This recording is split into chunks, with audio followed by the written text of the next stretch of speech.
going on, everybody? Welcome back to Chuds BBQ. My name is Bradley Robinson, and today I'm going to show you how I made this beautiful, delicious, smoky, barky beef brisket rested in a Yeti cooler. And also, stick around to the end of the video if you want to learn how to win this exact cooler for yourself. Coming up! When it comes to cooking a brisket, there's only a few steps you really need to master in order to produce a brisket that you're truly proud of. That includes the quality of the brisket, the quality of the trim, quality of the smoke, and of course, a super long rest. That's my number one tip to any beginner or anyone that's struggling with their brisket, is try giving it a really long, heated rest. It's in that time that all the collagen is gonna melt and turn into gelatin. If it's undercooked, it'll give it plenty of time to carry over, and if it's overcooked, all that gelatin will kind of solidify and help keep it together. Not to mention extra time to render all that fat. In the restaurant industry, we use heated warmers that usually hold around 160 degrees, nice dry heat environment, and go upwards of 12 hours on our briskets to make sure they are all evenly cooked and ready for service. At home, I just use my oven at its lowest setting, which is around 170 degrees, but it tends to stink up the house. The oven likes to shut off, and some people's ovens don't go that low. So today we're going to explore a different option for how to rest your brisket, probably the most easy and convenient option, which is resting a brisket in a cooler, and it is going to be delicious.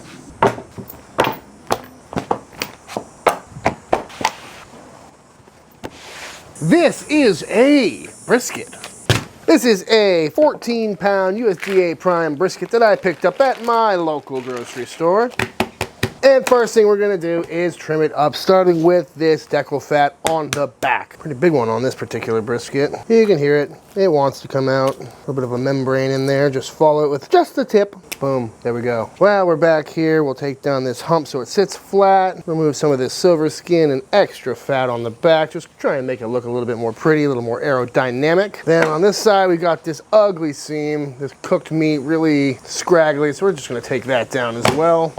Because again, anything that's pointy is just gonna burn, and it just doesn't look very nice. Looking good all the way across. We'll deal with this point in a little bit. On this side, looking pretty good. Just gonna kind of come in here, clean some of this fat out, round off this mohawk a little bit. Again, just for aerodynamics, make sure nothing's standing too tall.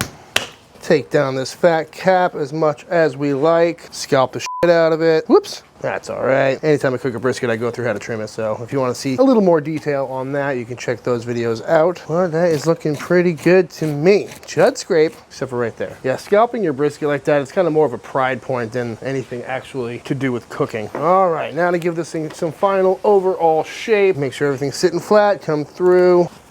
And that is looking pretty good to me. Nice overall shape, very aerodynamic, nice amount of fat all the way across. Nothing's too scraggly, too dangly, anything like that. Backside's looking nice and clean. So there we go, nicely trimmed, pretty quick brisket. That took what, 4 minutes? And of course, all the rest of this scrap will be turned into burgers or tallow or chili or something along those lines. Probably beef sausage. But I think it's time to season this thing up. For our rub today, we're gonna keep it pretty classic with good old 2 parts 16 mesh black pepper to 1 part diamond crystal kosher salt. Just gonna get that all nice and mixed up. And then, simply enough, we're gonna throw it on. No need for a slather. This thing just came out of a cryovac. And because it's 2 parts pepper, we can go pretty heavy without worrying about over salting or anything like that. Also, the more black pepper, the better your bark is gonna be. And if I see anyone out there forgetting the sides, I'm gonna do nothing about it, but you should do it. Starting on the back side for a good presentation. Not that it makes much of a difference. And we're just gonna coat the hell right out of this thing. Like I said, we're going for a nice heavy bark on this. Classic Texas style brisket. Lots of black pepper. And if you're ever worried that it's gonna be too much black pepper, I mean, this thing is gonna cook for the next 8 to 12 hours in convective smoke. So this pepper is gonna lose all of its harsh fragrance and just leave you with a beautiful crust and some wonderful flavor. Just push it in, don't need to rub it or anything like that. And that is looking pretty much perfect to me. Let's fire up the pit.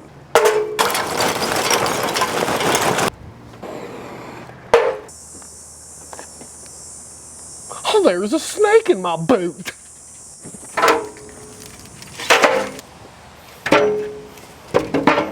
Damn it. And now onto the pit. This goes fat side up, fatty side towards the fire. We're gonna be rocking this pit right around 275 degrees. Looking good. Check back in a few hours. We are almost 2 hours into this cook, and I have yet to open the lid or do anything at all, really. We've been holding right around 250 the whole time, just dipped down to 225. So now we're gonna take a look at this here brisket. Ooh, not bad. Tell you what, for that amount of time, that's exactly what we're looking for. Nothing's too dark. Bark is setting on nicely. Yeah, feeling real good, looking real great. And as you'll notice, I don't have any water pans in here. I don't plan on doing any spritzes because I'm really trying to get a good bark on this thing. Just let the smoke adhere, let the beef and the smoke kind of speak for itself. You know, that whole Central Texas style brisket. So at this point, I'm gonna shut it down, let it keep rocking, throw another log on there. That should bump it right up to 275, and that's where we'll stay for the next little bit. As you can see, my logs have given pretty much all they've got to give. Now we just got a big pile of lump charcoal in there. So time to throw probably 2 logs on there, and that should get us right back up to temp. Looking good. Very nice. We are right at 7 hours, and this thing is ready to wrap. Just clocked this thing in right at 175-ish in the point, 165-ish in the flat. And as you can see, the bark on there is phenomenal. Oh, almost lost it. No pooling, incredible crust on there. That's all that black pepper for you. No slathers or anything. This thing is looking good. And smelling good too. I'm gonna give it the old foil boat.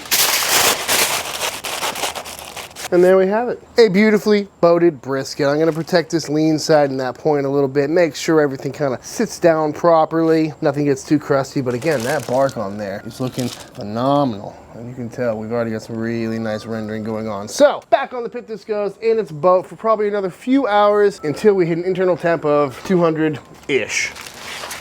Right at hour 9, and this brisket is done. Convenience number 1 out the foil boat. Nice little handles. And this thing is reading between 205 and 202 across, and it feels incredibly tender. Can't beat it. Look how nice and thick that is. Feeling really good in the flat there. Also, these Thermopen ones they just came out with, so fast. Love them. Definitely got to pick one up. Link in the description. So now it's time to rest this thing. Let me go grab my cooler. This is a Yeti 45. Perfect size cooler for resting a brisket. Brand new. Got this courtesy of my new buddy Dan over at Yeti. He sent this to me, and guess what? We're giving it away. That's right, folks. If you want to win this very Yeti that I'm going to use to rest this brisket, stay tuned to the end of the video. And as you know, Yeti coolers and coolers in general are very well thermally insulated, meaning they're really great at holding ice, keeping things cold, and it also works in the opposite direction of keeping things hot. So, pro tip number 1 for resting a brisket in a Yeti is don't put your brisket into a cold Yeti, because the first thing that's going to happen is all that heat is going to be absorbed into the material, which is just going to drastically decrease the amount of time you can hot hold in a Yeti. So first thing we're going to do is fill this thing up with some hot water, just so it's going into a nice hot kind of steamy environment right off the bat. In with some hot water we go. Make sure your clips on the side are in for the drainage holes, otherwise you will burn your foot. Now I'm just gonna close this and let it steam until I'm ready to put that brisket in. So the reason I went with the foil boat method on this brisket is because I love that crunchy bark on top. All that extra time exposed means that top fat cap is really gonna render down. But I don't wanna put this in there like this. You very well could. I've done it before with great results. But today I wanna go for a bit of a hybrid. So I'm gonna wrap this up in paper so I can then wrap it in a towel and put it into that Yeti to ensure that I can go to sleep tonight knowing that this thing is gonna stay nice and hot all night long. All night long.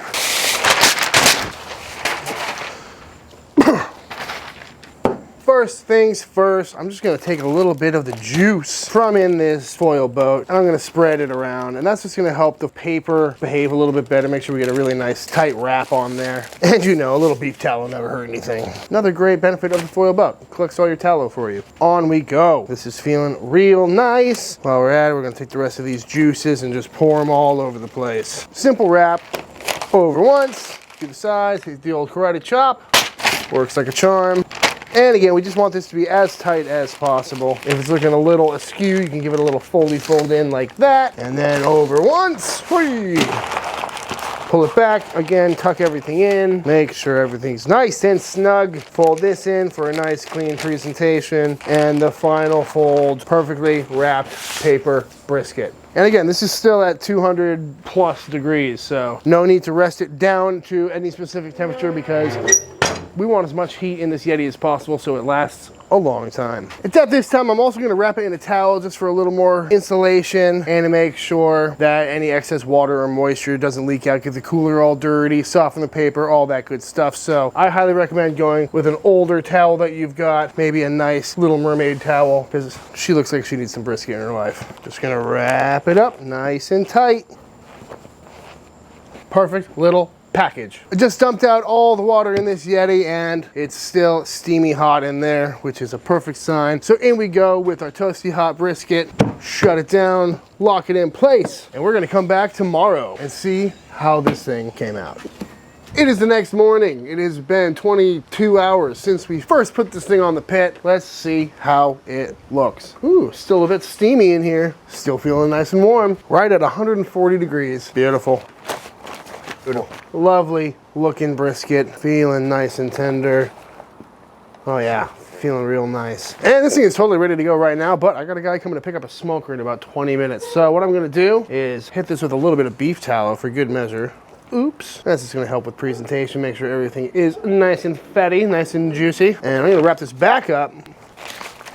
I'm gonna pop this in the oven for the next hour or so until I'm ready to slice on in. Probably put this in at about, I don't know, 170, maybe 200. So we'll see you in a little bit to check on the doneness of this brisket. All right, without further ado, I think it's time to slice into this brisket and see how it came out. Oh, looking real nice, feeling nice and jiggly. Yes, please. I think this thing is gonna be good. Start off with the old bisect, shall we? Yeah, that looks all right to me. Get a couple off the lean end while we're here. Ooh, feeling real nice. Good looking slice of brisket. Heavy smoke ring on there. Nice and tender. Yeah, that'll do. Tastes like a brisket. Yep, that's exactly what we want to see, folks. That might be my favorite bite. Nice and barky. Clearly, very tender. Wow, nicely cooked brisket. I mean, what more do you want in life than that, am I right? Beautiful slice of fatty brisket, nice and tender. That's a perfectly cooked brisket. Not much else to say than that. Really nice dark crust on there. Turns out a cooler works out just fine. And the best part is, I didn't have to worry about my oven turning off, didn't have to stink up the house. It's also great to put it in a cooler too, because you can travel with it, right? Yeah, you're gonna get diarrhea. Cockburn! Yes, sir. Would you like to try some brisket? Sure do. Yeah, this is just your standard Randall brisket right here. Salt, pepper, smoke, long rest. Really no tricks, no gimmicks on this one. Just another alternative to using a food warmer or, you know, having your oven running all night long. And it's a really great excuse to tell the wife that you need to buy a Yeti cooler. That damn wife. That tastes like a chud brisket to me. Nice and beefy. Nice. Nice rendered fat on there too. It's actually been a little while since I had some brisket. Got some sauce if you're in the saucy kind of mood. Yeah, probably gonna have to do that. Just put it in the grease puddle. I mean, it really couldn't be much simpler than this, right? It's just salt, pepper, smoke, cooked it for, what, 9 hours total. It was wrapped for the last 2, popped it in a cooler, here we are. So simple.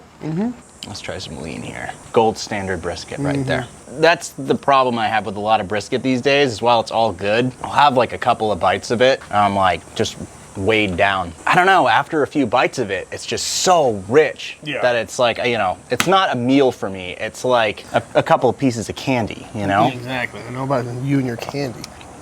Ow.